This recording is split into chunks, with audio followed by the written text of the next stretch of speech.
Só que nós temos uma situação neste ano ainda mais grave em relação aos parcelamentos.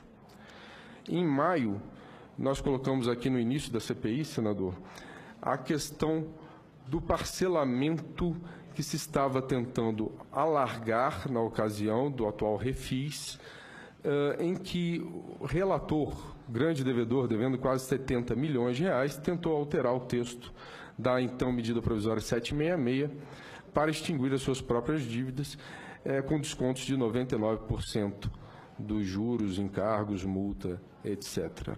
Um descalabro, um absurdo, senador, um absurdo, exatamente, lamentável. E houve muita polêmica no plenário da Câmara dos Deputados e a medida provisória acabou caducando. Só que eles acabaram sendo beneficiados com a reedição da medida provisória com alguns benefícios a mais. Não no nível que eles queriam, porque era um absurdo, extinguia-se a dívida praticamente. Mas já houve a concessão de mais benefícios e essa medida provisória está agora na pauta para ser votada amanhã na Câmara dos Deputados. E novamente apresentou-se o mesmo relatório com as mesmas proporções pelo mesmo relator, querendo a extinção na mesma proporção. Então, não satisfeitos com a tentativa frustrada de maio, eles agora, mais uma vez, tentam extinguir as próprias dívidas e a questão está na ordem do dia da semana, na pauta de amanhã da Câmara dos Deputados. E eles tentam extinguir as próprias dívidas e é mais um jogo que nós vemos nitidamente que talvez dê mais uma vez certo, porque já há pressão por parte, inclusive, manifestação do líder do governo aqui no Senado, dizendo que precisa dar algum desconto mais para os devedores. Então, o que nós percebemos é que é um grande teatro. A medida provisória original, o Ministério da Fazenda alegava que não poderia mais fazer concessões aos devedores. Ela caducou, vieram novas concessões, apesar de o Ministério da Fazenda ter dito que não as faria. E agora, mais uma vez, quando ela está para ser votada nessa semana aqui na Câmara dos Deputados, eles já começam a sinalizar, diz-se contra a vontade do Ministério da Fazenda, mas é todo um jogo de bastidores, permitindo que mais benefícios sejam dados ao grande capital, ou seja, aos próprios parlamentares que devem muito, ao todo mais de 3 bilhões de reais, e principalmente aos financiadores desses deputados também e ao grande capital que eles representam. Isso é dinheiro do povo, é dinheiro que deveria ser investido em educação, saúde, previdência e segurança pública e que é retirado, usado para a extinção das dívidas deles mesmos. O curioso é que uma pessoa jurídica ou física que queira contratar com o poder público, se tiver dívida com esse poder público, com a União, por exemplo, ela não pode contratar. Mas uma pessoa, por incrível que se pareça, pode se eleger parlamentar, pode se eleger representante do povo, deputado ou senador, e usar o seu mandato para extinguir as próprias dívidas. Uma pessoa comum, uma pessoa jurídica qualquer da mesma forma, não pode nem sequer contratar com a União. Mas uma pessoa pode se eleger deputado ou senador para usar o seu mandato para extinguir as próprias dívidas. É um absurdo.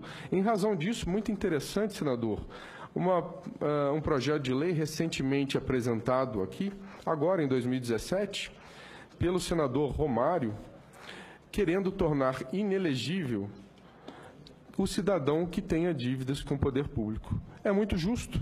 Se não se pode contratar com o poder público, como é que se vai representar o poder público valendo-se de um mandato eletivo?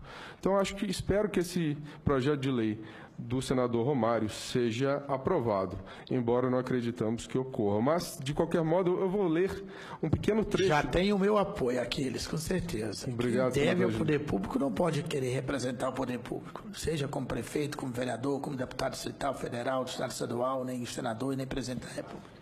Obrigado, senador Hélio José. E a justificativa é muito interessante, senador, se me permite, a leitura rápida, muito enfática. Diz o senador Romário: a longa, profunda, grave e preocupante sucessão de fatos criminosos atribuídos a detentores de mandato eletivo, que tomou de assalto as pautas da mídia nacional, a atividade policial, a atuação do Ministério Público e o trabalho do Poder Judiciário, tem revelado quanto ainda precisamos andar para buscar a moralidade pública no exercício de cargo eletivo.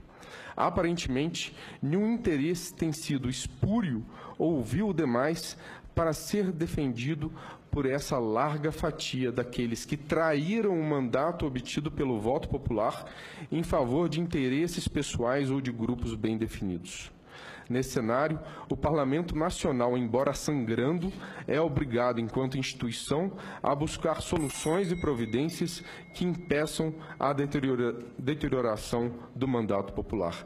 Esta proposição caminha nesse sentido, ao ter como objeto único a oposição da inelegibilidade absoluta ao devedor de fazenda pública com débitos já constituídos na via administrativa e lançados em dívida ativa.